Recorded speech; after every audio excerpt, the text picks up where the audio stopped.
When I collapsed in my kitchen at 2 a.m., halfway inside my sub-zero fridge reaching for water, I called my entire family. 7 calls. 7 voicemails. Wanna know who held my hand in the ER? My neighbor's golden retriever Max, who technically wasn't even supposed to be there. I know how that sounds. Trust me, I know. But before you judge me for what I did next, before you call me heartless for erasing every blood relative from my emergency contacts and giving power of attorney to someone I'd known for 6 months, let me tell you what really happened that night. Because what nobody talks about is how betrayal doesn't always come with warning signs. Sometimes it comes dressed as silence when you need voices the most. Quick question before we dive in. Which city are you watching from? Drop it in the comments below. I read every single one, especially late at night when I can't sleep. Which, spoiler alert, happens a lot these days. Now, let's jump into the story of how I learned that family isn't always who you think it is. 6 months before my collapse, I was living what everyone called the dream. At 38, I was running my own boutique investment firm in downtown Seattle, had just closed on a $2 million waterfront condo, and was featured in Forbes' 40 Under 40 Inches list. My Instagram was a carefully curated masterpiece of success. Morning yoga sessions, client dinners at Canlis, weekend trips to Napa. What I didn't post, the 16-hour workdays, the prescription bottles hidden in my Hermes bag. The fact that my cat, Whiskey, was the only living creature who'd seen me cry in the last 3 years. Whiskey was a rescue, found half dead in a dumpster behind my office building 2 years prior. The vet said he'd been poisoned. Probably intentionally. Something about his amber eyes when I first held him, the way he pressed his tiny head against my chest, despite being terrified of humans, it broke something open in me. Or maybe it recognized something already broken. My family, they lived 40 minutes away but might as well have been on Mars. My sister Rachel, the perfect suburban mom with her perfect husband and 3 perfect kids, only called when she needed investment advice or money for her latest MLM venture. My brother David, a tech bro who treated emotions like software bugs to be debugged and deleted, hadn't visited my new place once. And my parents, they were too busy with their retirement community's social calendar to notice their eldest daughter was drowning in plain sight. But here's the thing about high-functioning burnout. Nobody sees it coming, not even you. The warning signs started small. Forgetting to eat for entire days. Waking up at 3 a.m. with my heart racing, spreadsheets dancing behind my eyelids. The tremor in my hands during board meetings that I blamed on too much coffee. Whiskey started sleeping on my chest every night, like he was trying to keep my heart beating with his purrs. I should have listened to him. Animals always know, don't they? October 15th, 2:17 a.m. I remember the exact time because I was staring at my phone, debating whether to call someone, anyone, about the crushing pain in my chest. But who? My assistant, too professional. My clients, career suicide. My family, they'd tell me to take an aspirin and stop being dramatic. I stumbled to the kitchen for water. The chest pain was spreading down my left arm. Classic heart attack symptoms, my rational brain noted, even as my body betrayed me. I opened the fridge door, reached for the Fiji water on the top shelf, and that's when everything went sideways. Literally. My legs gave out. I crashed forward, my upper body landing inside the fridge, knocking over organic kale and overpriced kombucha. The cold hit me like a shock, but I couldn't move. My phone was in my hand, thank God. 7 calls. I made 7 calls as I lay there, half in, half out of my $40,000 smart fridge. Mom straight to voicemail. Dad 3 rings then voicemail. Rachel, her phone was off. David voicemail. Mom again, nothing. Rachel again, nothing. Emergency contact number 3, my cousin Sarah, the number you have dialed is no longer in service. You want to know what rock bottom feels like? It's lying on your Italian marble floor, your torso freezing while your legs burn with pins and needles, realizing that your entire family's safety net is an illusion. But then I heard barking. Loud, insistent barking from next door. Max, my neighbor Tom's golden retriever, was going absolutely ballistic.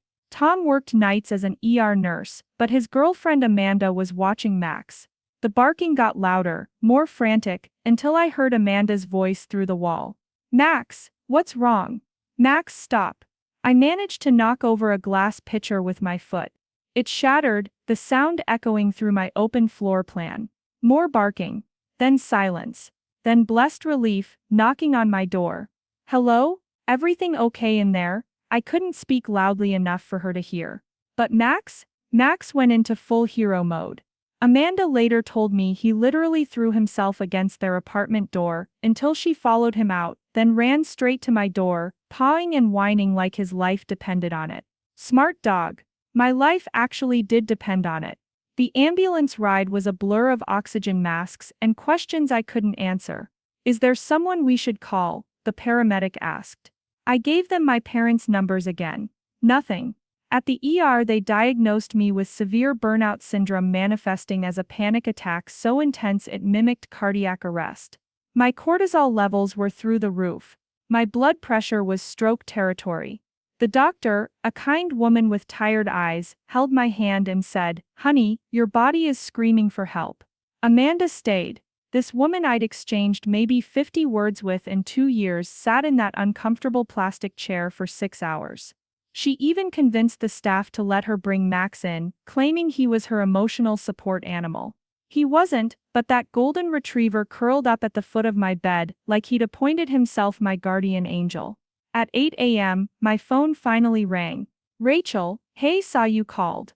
Everything okay?" I was asleep, obviously. You know I have to get the kids ready for school in the morning. I stared at the IV in my arm, at Amanda dozed off in the chair, at Max's soulful brown eyes watching me. "I'm in the hospital," I said quietly. "Oh my God, what? Why didn't you call?" The silence that followed could have swallowed Seattle whole. "I did call. 7 times. Well, I can't come now. Jason has a presentation, and little Mia has ballet. Maybe this weekend." She hung up before I could respond. My parents called an hour later, offered to visit when things calmed down, which apparently meant in 3 days. David texted.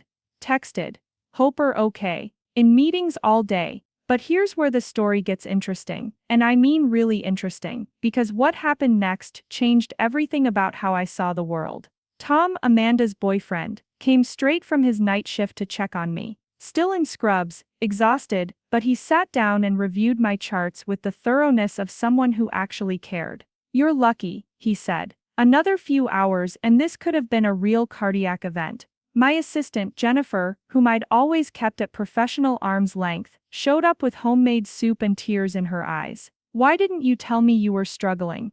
she asked. My CFO, Marcus, a man I'd hired only 6 months ago, arrived with his husband, both carrying bags of groceries and household supplies. "We're reorganizing your schedule," Marcus announced. "No arguments. The company runs fine without you killing yourself." The contrast was staggering. My biological family, who shared my DNA, my history, my last name, couldn't be bothered. But these people, these beautiful strangers who owed me nothing, showed up. Amanda started a meal train. Tom used his medical connections to get me in with the best burnout specialist in Seattle. Jennifer handled all my client communications with a grace that made me wonder why I'd ever thought I was irreplaceable. And Max became my unofficial therapy dog, with Amanda bringing him over every evening for wellness checks that mostly involved him sprawling across my lap, while whiskey glared from his perch. 2 days into my recovery at home, my sister finally visited. She stayed 17 minutes, spent 12 of them on her phone, and asked to borrow $10,000 for a sure-thing investment opportunity. That's when something inside me finally snapped, or maybe finally healed. Have you ever had a moment where you realize you've been accepting crumbs and calling it a feast? If you have, drop a heart in the comments. You're not alone in this. I called my lawyer Patricia, a shark in Louboutins who'd handled my company and corporation. "I need to redo everything," I told her. "Emergency contacts, power of attorney, healthcare proxy, will, all of it." "Family dispute?" she asked carefully. "Family absence," I corrected.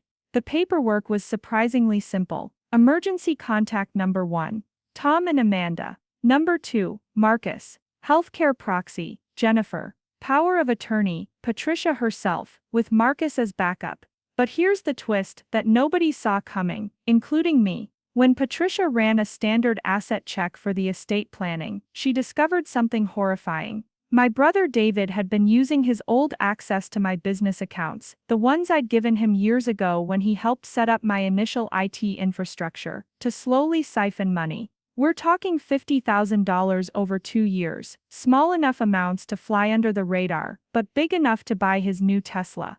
Do you want to press charges? Patricia asked. I thought about family dinners, about Christmas mornings, about the brother who taught me to ride a bike. Then I thought about lying on that cold floor, alone. Yes, I said. But first, let me handle something. I scheduled a family dinner for November 1st, told everyone I had important news to share. For the first time in years, they all showed up on time. Funny how people materialize when they think there's something in it for them. I'd prepared my mother's favorite meal, set the table with the china she'd given me, even opened the expensive wine my father loved. Whiskey watched from his cat tree, tail twitching like he sensed the storm coming. I wanted you all to know. I began buttering my roll with practiced calm, that I've updated all my legal documents. Rachel perked up. She'd been dropping hints about her kids' college funds for months. Tom and Amanda are my emergency contacts now. Marcus has financial power of attorney. Jennifer is my healthcare proxy. The silence was exquisite. Who are these people? My mother sputtered.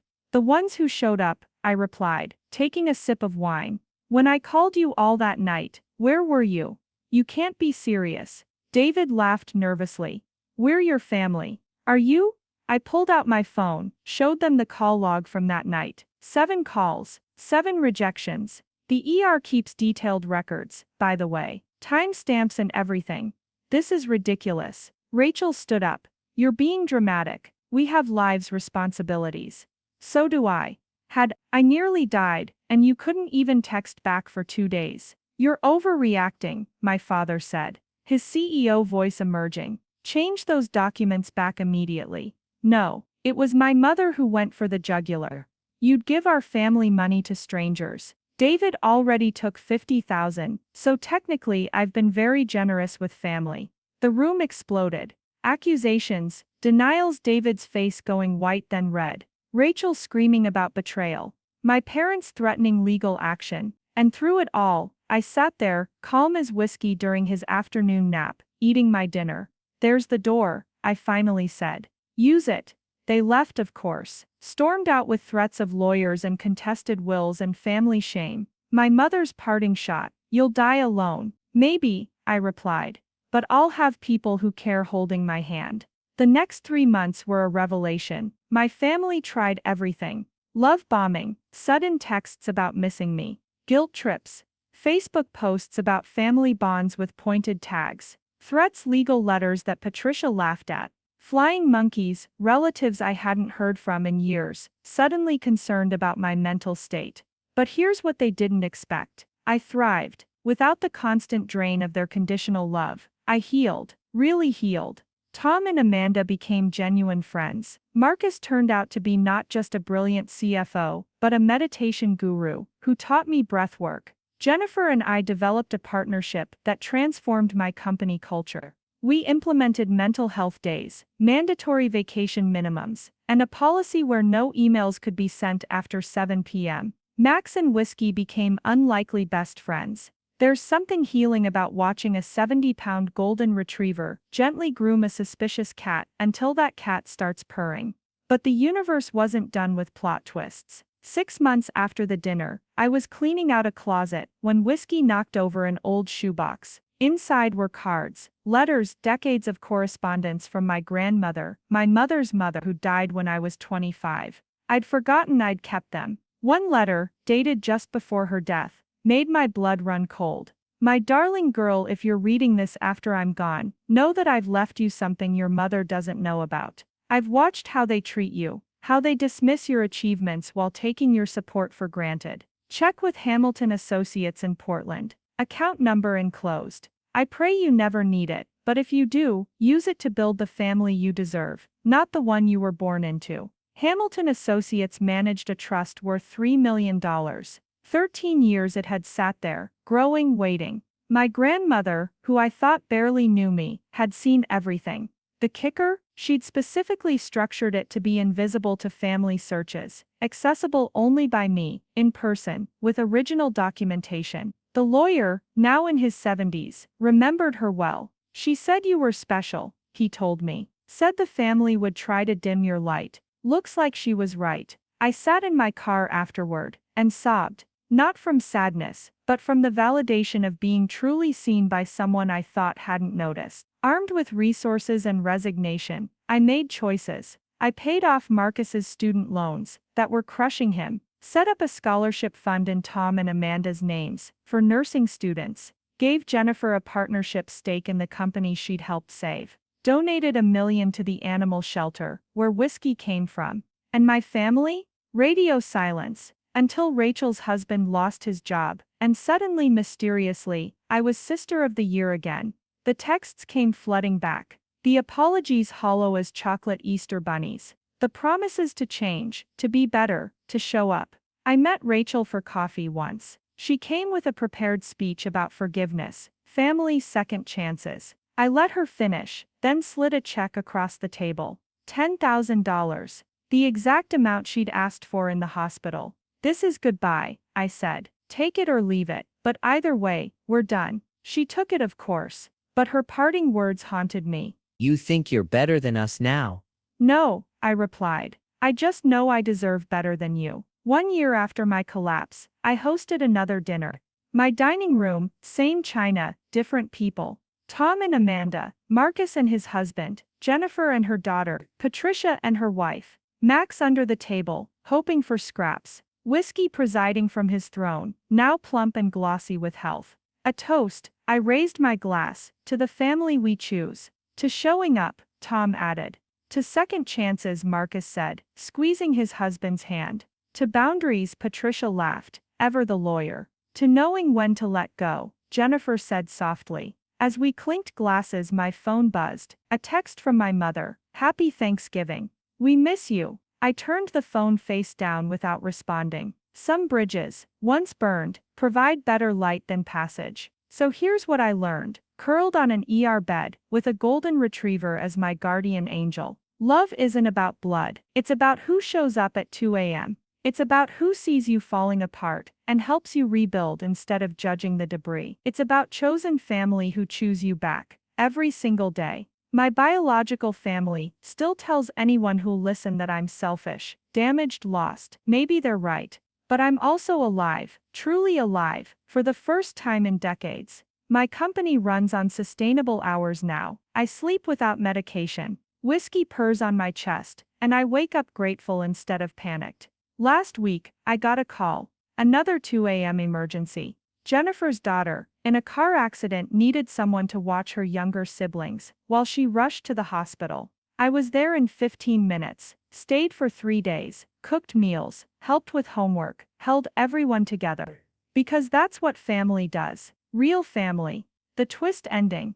There isn't one. No dramatic reconciliation, no deathbed forgiveness, no Hallmark moment where everyone realizes their mistakes. Real life doesn't work that way. Sometimes, the most radical thing you can do is accept that some people will never be who you need them to be. And that's okay. Your job isn't to keep giving them chances to disappoint you. Your job is to find the people who show up and cherish them like the treasures they are. My emergency contact list now has 6 names. None of them share my DNA. All of them share my heart. Would you have made the same choice? Drop your thoughts in the comments below. I promise I read every single one, usually with whiskey on my lap, and Max at my feet, grateful for the family I found when I stopped looking in the wrong places. And if you're lying on your own cold floor right now, metaphorically or literally, wondering if anyone would notice if you disappeared, someone will. Maybe not the people you expect. Maybe not the family you were born into.